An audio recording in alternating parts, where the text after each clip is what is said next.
Bismillah. Assalamualaikum warahmatullahi wabarakatuh. Innal hamdalillah nahmaduhu wa nasta'inuhu wa nastaghfiruh wa na'udzu billahi min syururi anfusina wa min sayyiati a'malina. May yahdihillahu fala mudilla lahu wa may yudlil fala hadiyalah. Asyhadu an la ilaha illallah wa asyhadu anna Muhammadar Rasulullah. Amma ba'd. Selamat pagi anak-anakku sekalian.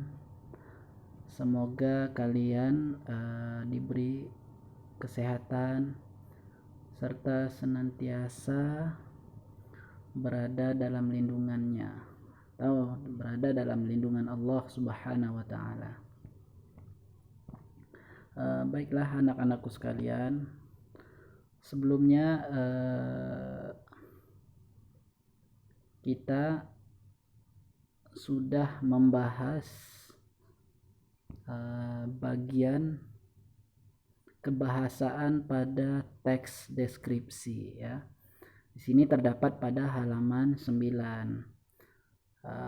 Kalau tidak salah sebelumnya saya sudah menjelaskan sepintas ya, sekilas ataupun sebagian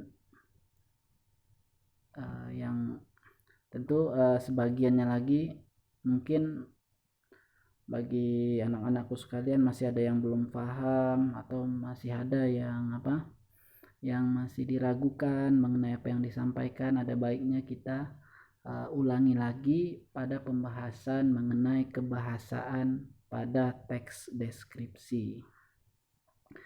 Baiklah anak-anakku sekalian yang dirahmati Allah Subhanahu wa taala. Pada kali ini kita mengulang kembali pembahasan mengenai kebahasaan pada teks deskripsi. Yang sebelumnya sudah pernah dijelaskan sebagian ya. Baik, kita lanjutkan ya.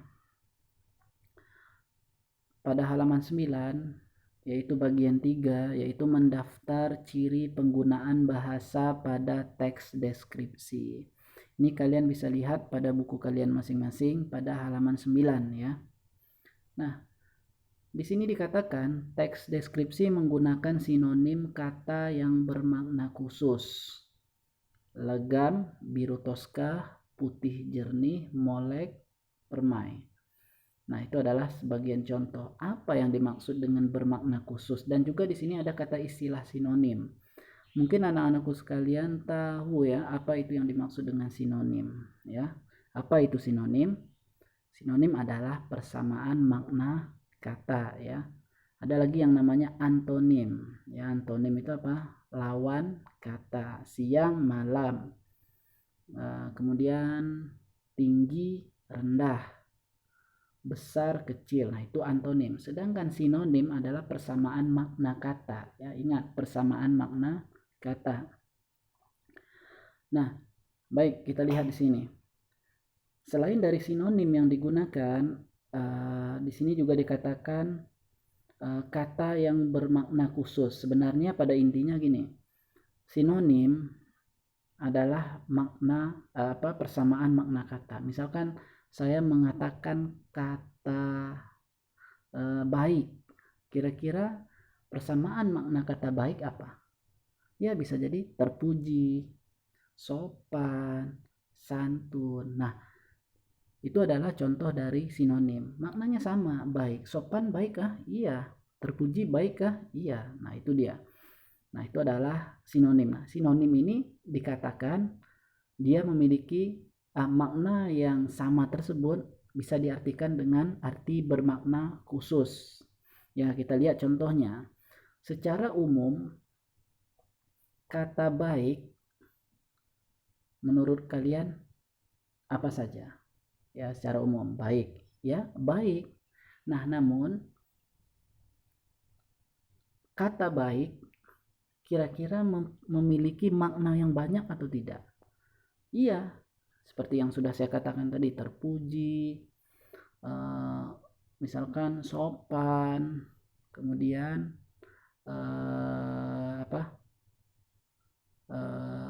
ramah, dan lain-lain ya. Nah, kita lihat contoh di sini. Kata umum. Maksud dari kata umum dan kata khusus ialah apa? Kata umum itu jangkauannya luas sehingga memiliki makna yang banyak. Namun dalam sebuah kalimat tentunya kita akan harus memahami. Nah, misalkan saya mengatakan Fulan adalah anak yang baik. Misalkan saya contoh di sini kita garis bawahi kata baik. Nah, baik di sini seperti apa? Ya, itu tentu akan menjadi tanda kutip bagi kita. Baik di sini maksudnya apa? Bisa jadi si fulan tersebut baik dikarenakan apa? Rajin sedekah, dermawan. Dermawan adalah maknanya adalah baik. Nah, jadi baik di sini maknanya luas. Makanya dikatakan dia adalah merupakan kata umum. Nah, kemudian kita ambil makna yang sama dan lebih mengkhususkan lagi. Misalkan kalimat tadi, Fulan adalah anak yang baik, yakni ramah terhadap teman-temannya. Misalkan, nah, baik di sini diberi penjelasan lagi secara khusus. Berarti baiknya di sini anak tersebut ialah apa tadi? Ada kata apa di sana? Ramah. Benar ya, adalah kata khusus dari baik, kata umum dari baik tersebut. Kata khususnya apa? Ialah ramah. Paham? Nah, kita lanjutkan dengan kata yang lain. Misalkan saya contohkan lagi ya. Misalkan di sini ada contohnya kata umum yang kita ambil yang lebih mudah saja ya. Indah. Nah, indah. Ingat, indah ini mempunyai makna secara makna yang umum. Indah itu dilihat dari segi apa ya, makanya nanti ada pengkhususan kata dari indah tersebut. Misalkan kita contohkan pemandangan gunung itu terlihat indah sekali, misalkan itu adalah kalimat contoh ya. Ini contohnya tidak ada di dalam buku ya, itu adalah sebagai contoh yang saya contohkan dengan kalimat saya sendiri. Gunung tersebut atau gunung itu terlihat indah sekali, misalkan saya bilang. Nah, indahnya itu dari sisi apa? Kita harus tahu secara khusus ini indahnya seperti apa.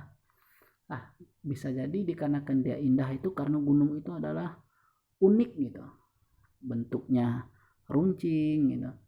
Dan juga dilihat dari sisi lainnya, mungkin kenapa gunung itu dikatakan indah ya, mungkin karena dia bersih, ataupun dikarenakan banyaknya pepohonan hijau yang masih ibaratnya masih merata gitu, tidak ada yang tandus. Nah, jadi itu secara umum adalah indah. Jadi kalau jika kita khususkan, tentu kata indah ini maknanya luas, makanya dikatakan termasuk dalam kata umum, dia umum. Jadi indah di sini maksudnya apa? Nah, misalkan indah di sini dikarenakan gunung tersebut memiliki pemandangan yang hijau tanpa ada bagian yang tandus misalkan. Nah, itu terlihat indah. Mungkin bersih juga. Bersih apakah indah? Iya. Indah secara umum adalah indah. Sedangkan khusus banyak lagi. Bersih indah, rapi indah, sejuk indah, dan lain-lain. Nah, jadi pengkhususan kata tersebut banyak ya. Indah merupakan kata umum, sedangkan kata khususnya adalah banyak ya. Bisa kalian, pokoknya secara khusus indahnya fokusnya pada kemana gitu. Nah, paham? Itu adalah penggunaan kata umum dan kata khusus, atau disebut juga dengan sinonim ya. Sinonim itu persamaan makna, maknanya sama. Indah, rapi ya, meskipun secara maknanya sama, tapi dia lebih mengkhususkan. Misalkan dalam kalimat tadi, gunung itu terlihat indah sekali, gunung itu terlihat rapi sekali. Tergantung kita penggunaan kata. Mungkin rapi di sini tidak cocok, tentu kita akan menggantikan dengan kata lain. Gunung itu terlihat sejuk sekali. Nah, bisa jadi menggunakan kata yang lebih indah. Itu karena tergantung penggunaan kata, atau dalam istilah bahasanya diksi. Diksi itu adalah pilihan kata. Sebenarnya dalam bahasa Indonesia itu secara kaidah kita menggunakan bahasa Indonesia yang baik dan benar. Baik itu apa?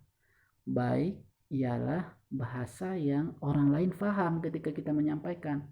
Sedangkan bahasa yang benar yaitu adalah bahasa yang sesuai dengan kaidah. Kaidah itu aturan ejaannya.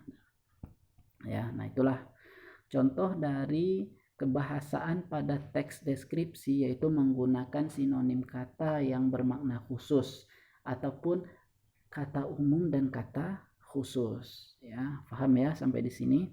Baik, kita lanjut. Kemudian di dalam teks deskripsi, kebahasaan yang digunakan ialah kalimat penjelasan, ya, untuk mengkonkretkan, ya, untuk lebih menjelaskan lagi atau untuk lebih mengkhususkan lagi. Nah, kalimat penjelasan dia ada kalimat utama dan kalimat penjelas. Bisa jadi kalimat penjelas ini adalah yang menjelaskan kalimat utama. Misalkan contoh di sini ada, kita lihat contoh, ibuku orang yang sangat baik. Nah, itu adalah kalimat utamanya. Tapi baiknya seperti apa?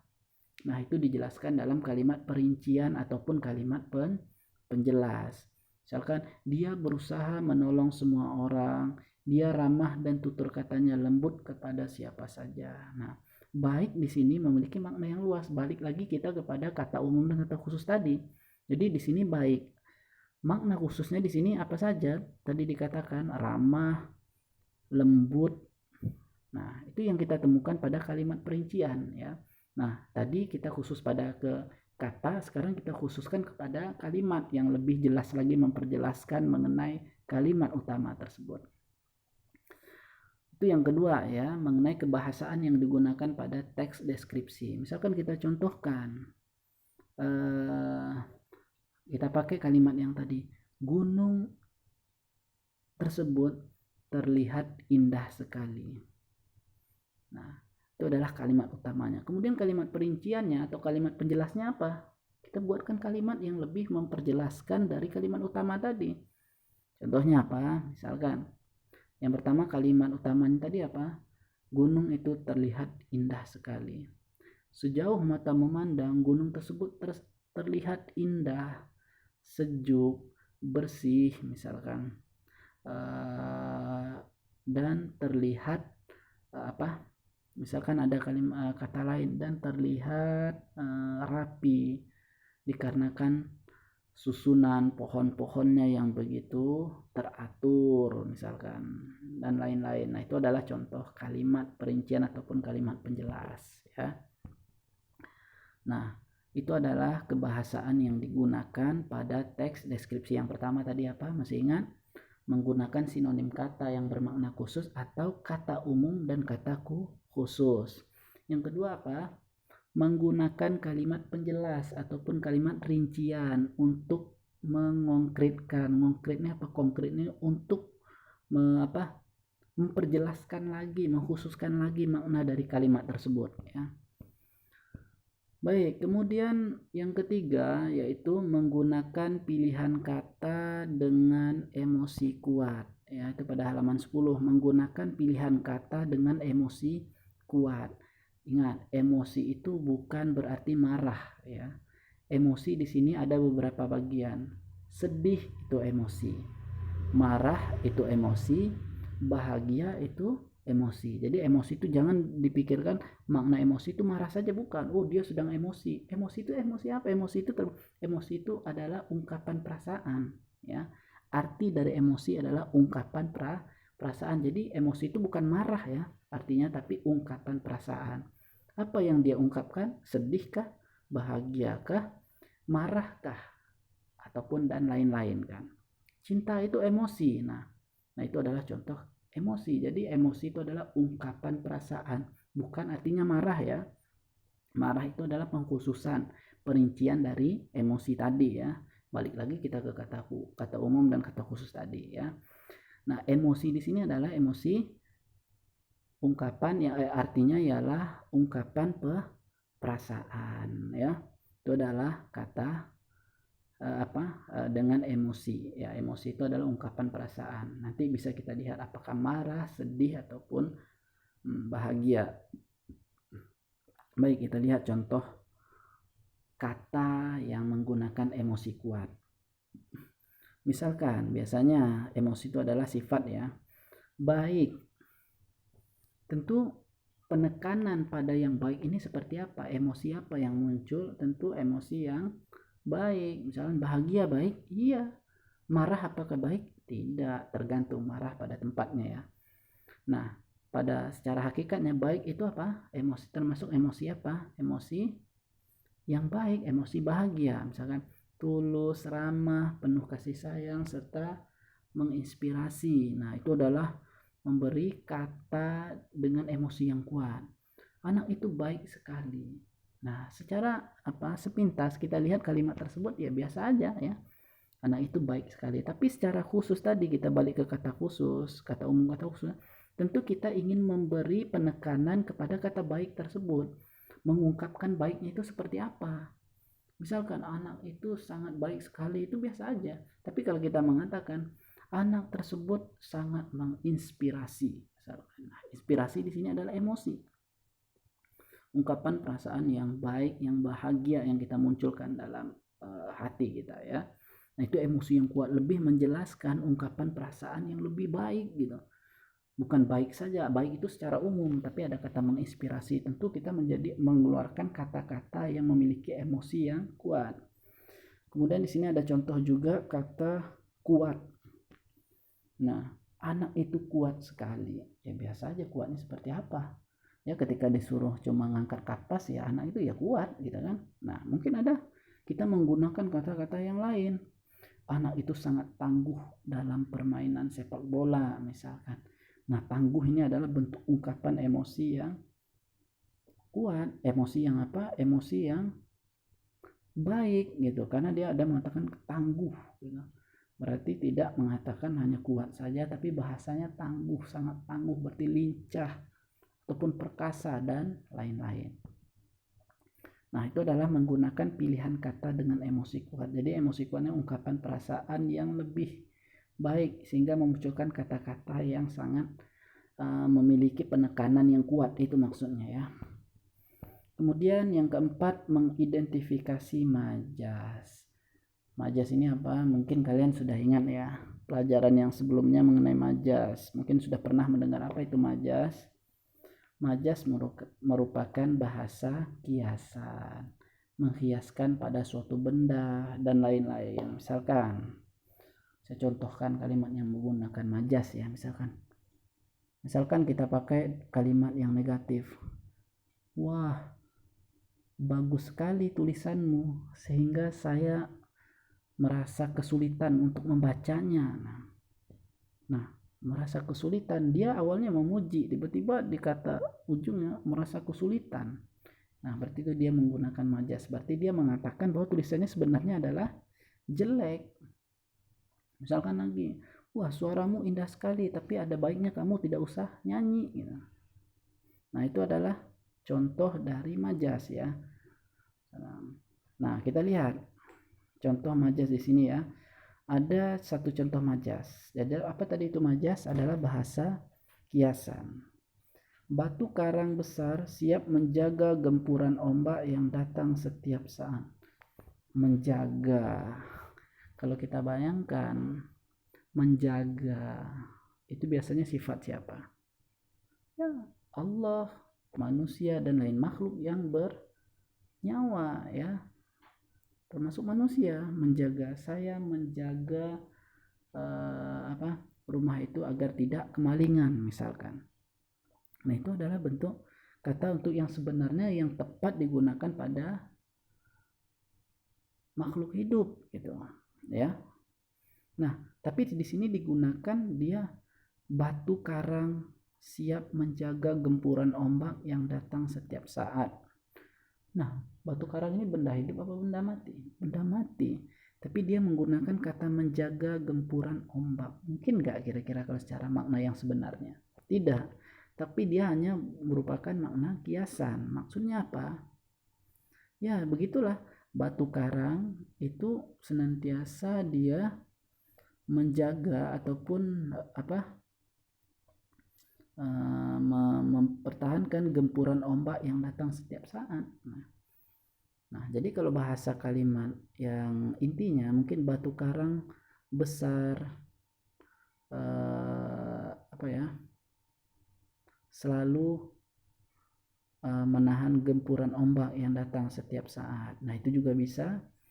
Nah, di sini siap menjaga. Itu adalah sebenarnya sifat dari makhluk hidup, namun dihiaskan atau diumpamakan dalam bentuk pada benda mati. Nah, itu adalah majas. Misalkan ada contoh yang saya sudah contohkan tadi, indah sekali lukisanmu sehingga aku sulit untuk melihatnya misalnya. Berarti pada inti makna sebenarnya apa?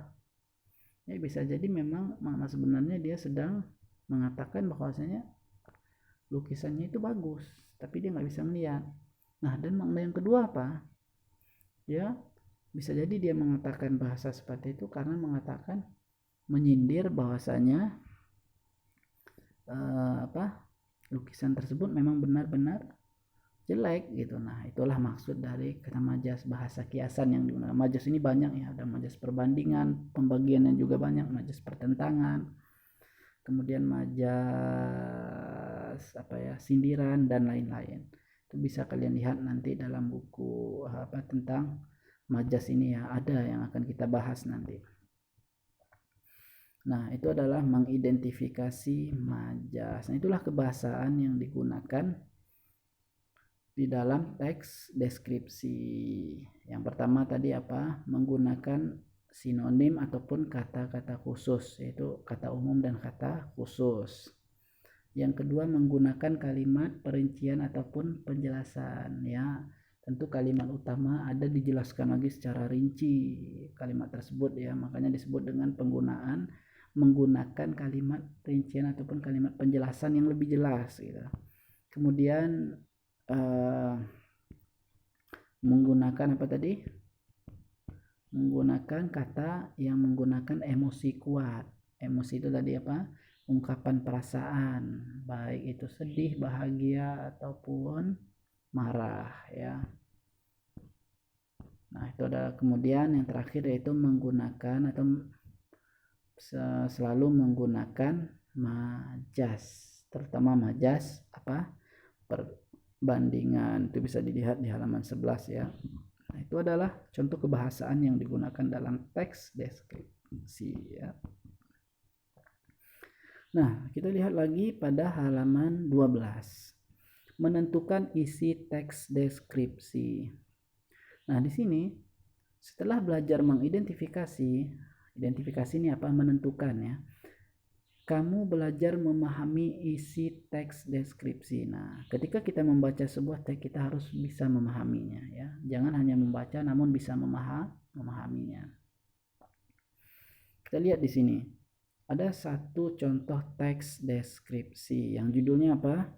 Pesona Pantai Senggigi. Nah, itu bisa kalian bacakan sendiri. Kemudian kita bisa lihat latihan setelah teks tersebut di bawahnya. Kita lihat. Pertama, jawablah pertanyaan berikut berdasarkan pemahamanmu terhadap teks. Apa yang dibicarakan penulis pada teks 1 yaitu mengenai apa tadi? Pesona Pantai Senggigi. Yang B, keindahan bagian mana saja dari Pantai Senggigi yang dipaparkan penulis. Nah, kalian bisa lihat keindahannya itu dari sisi apa saja gitu. Kenapa dikatakan indah? Nah, mungkin ada kalimat penjelasnya ataupun kata khususnya. Itu adalah kebahasaan tadi yang kita pelajari dalam teks deskripsi. Kemudian, apa tujuan penulis menampilkan teks di atas? Nah, tujuannya apa? Ya, yang pertama memberitahu, mendeskripsikan secara jelas. Ya, mungkin kalian nanti bisa menjawab pertanyaan tersebut. Yang D, bagaimana penulis menggambarkan keindahan Pantai Senggigi? Berilah alasan untuk mendukung jawabanmu. Nah, di sini kita dituntut untuk memberikan alasan. Jangan hanya berbicara, oh pantai itu sangat indah sekali. Alasannya Anda mengatakan itu indah itu apa? Harus ada supaya orang lain semakin yakin gitu. Nah, itu adalah beberapa pertanyaan. Itu nanti kalian baca sendiri ya. Kalau saya yang bacakan tentu menghabiskan waktu. Kalian bisa bacakan sendiri mengenai teks deskripsi. Di sana teks 2 juga ada, teks 3 juga ada. Nah, kita lihat yang kedua halaman 17. Ya. Membandingkan isi teks 1 dan teks 2 ya. Nah, di sini ada contoh tabel yang sudah disediakan. Sini ada beberapa 3 kolom ya, perbedaan teks 1, teks 2. Perbedaannya topik utama yang dideskripsikan. Teks 1 seperti apa? Topik utamanya membicarakan tentang apa? Teks 2 gitu juga ya. Rincian isi pun menjelaskan. Nah, itu adalah membandingkan. Nah, itu tidak perlu kita bahas, itu hanyalah bagian dari diskusi ya untuk menjelaskan mengenai teks 1 dan teks 2 tentang teks deskripsi. Baik yang ke C, halaman 18 ya. Menelaah struktur dan bahasa teks deskripsi. Ini sebelumnya sebenarnya kita udah bahas dan bahkan saya sudah kirimkan videonya secara lengkap. Ini kita hanya mengulang sekilas agar tidak lupa saja gitu. Adapun struktur bagian-bagian dari teks deskripsi, yang pertama apa? Mencermati struktur teks deskripsi. Yang pertama apa? Identifikasi. Apa ini identifikasi? Adalah menentukan. Apa yang kita tentukan? Yang pertama ya objeknya apa, lokasinya di mana, gambarannya secara apa gitu ya. Kemudian yang kedua strukturnya adalah deskripsi bagian. Kemudian kita menjelaskan, deskripsi ini adalah menggambarkan atau menjelaskan bagian-bagian dari yang sudah kita menentukan apa tadi ya, objeknya, lokasinya di mana. Nah, itu kita menjelaskan lebih rinci lagi. Nah, yang ketiga penutup. Penutup ini isinya apa? Kesan secara umum. Ketika kalian sudah melihat menuliskan sebuah teks deskripsi, kemudian kesan dalam sebuah teks itu apa saja? Mungkin bisa jadi kesannya seperti ini ya. Pantai tersebut sangat terlihat indah, sehingga ketika kami datang ke sana kami merasa aman, damai dan sejuk. Telah difasilitasi oleh gunung-gunung yang pohon-pohon yang sangat indah yang menghasilkan udara-udara yang segar. Nah, itu adalah bahasa kiasan yang kita gunakan, itu adalah kesan. Ya, kesan ini setelah kita melewati hal tersebut. Kalau sebelum bukan kesan lagi ya. Nah, itu adalah contoh struktur teks deskripsi. Yang pertama apa? Identifikasi. Itu adalah menentukan bagian apa saja yang dibahas, judul kah, objeknya apakah, apanya apa, dan lain-lain. Kemudian deskripsi bagian, ya, bagiannya menjelaskan secara rinci. Yang ketiga simpulan ataupun kesan yang akan kita jelaskan pada teks deskripsi tersebut. Nah, itu adalah struktur. Nah, di sini juga dibahas mengenai kebahasaan ya. Halaman 21, ini adalah penggunaan kalimat perincian. Tadi yang untuk mengkonkretkan ini sudah kita bahas tadi. Ya, ini adalah ini lebih rinci lagi sebenarnya, namun saya sudah jelaskan di awal tadi ya, karena sudah terdapat pada halaman yang sebelumnya juga ya. Nah, di sini sebenarnya banyak nih yang dibahas nih. Tambah kebahasaannya. Namun secara umum kebahasaan yang kita bahas tadi adalah 4, itu adalah secara umum. Namun secara rinci di sini kita bisa lihat apa saja. Yang pertama, menggunakan kalimat perincian dan mengkonkretkan penggunaan kalimat yang menggunakan serapan panca indera ya. Apa maksudnya menggunakan kalimat yang menggunakan serapan panca indera? Misalkan pantai panjang dengan pasir putih. Berarti panca indera apa yang? Berarti kita merasakan atau melihat. Nah, berarti karena di sana pasirnya putih, berarti kita tahu bahwa pasir itu adalah putih. Berarti kita terlihat. Berarti itu adalah panca indera yang aktif ialah mata. Kemudian penggunaan kata dengan kata dasar ya. Penggunaan kata dengan kata dasar. Dasar itu adalah kata yang biasa. Misalkan makan, minum adalah kata dasar. Namun setelah diberi pengimbuhan ada memakan, meminum dan lain-lain. Itu dalam teks deskripsi terdapat seperti itu. Bisa kita lihat. Kemudian sinonim, ini sudah jelas adalah makna kata yang sama, indah, elok, permai, molek itu sama ya. Namun sesuai dengan kondisi kalimatnya. Kemudian penggunaan kata depan pada teks deskripsi. Ini penggunaan kata depan pada teks deskripsi. Kata depan di, dari, pada, dan ke. Di sini ada contoh kalimatnya, bisa kalian baca sendiri ya. Contoh kata depan di. Drama Tari Kolosial Arya dipentaskan di area Monas. Ada kata depan di sana. pasti itu ya, kata depan ini banyak terdapat bukan hanya di teks deskripsi namun teks lain juga. Kemudian penggunaan kata khusus sudah jelas tadi ya, indah khususnya secara apa, elok, molek, cantik dan lain-lain. Kemudian penggunaan kata depan di dan huruf kapital ya, kata depan lagi dikatakan di sini ya, dan huruf kapital. Huruf kapital adalah huruf besar. Kemudian mendaftar kalimat bermajas, yaitu kalimat-kalimat yang berwajas. Ini contohnya, angin laut mengelus wajah. Mengelus, apakah mengelus dengan tangan? Tidak, maksudnya adalah dihembuskan, terasa terhembus di wajah kita. Itu adalah mengelus, itu adalah bahasa kiasannya saja. Kemudian penggunaan pilihan kata yang bervariasi. Variasi ini termasuk ya, misalkan cantik. Cantik itu dilihat dari siapa? Indah lah, apalah, karismatik lah dan lain-lain ya. Nah, itu adalah contoh dari apa? Penggunaan kebahasaan pada teks deskripsi ya. Nah, itu adalah sekilas tentang teks deskripsi. Bisa kalian baca lagi di bawahnya. Nanti dalam penulisan itu kita harus memperhatikan yang pertama ialah penggunaan huruf kapital yang tepat seperti apa, tanda komanya, tanda titik, dan lain-lain. Itu tergantung kalimat nanti yang akan kita buat ya. Nah, itu adalah contoh ya. Besok mungkin kita akan melanjutkan pada bab selanjutnya ya. Untuk tugas kita mungkin belum ada, nanti insya Allah akan disampaikan jika ada tugas. Jikapun ada pertanyaan nanti silakan lemparkan pertanyaannya lewat grup Telegram saja ya. Nah, jika ada silakan nanti sampaikan lewat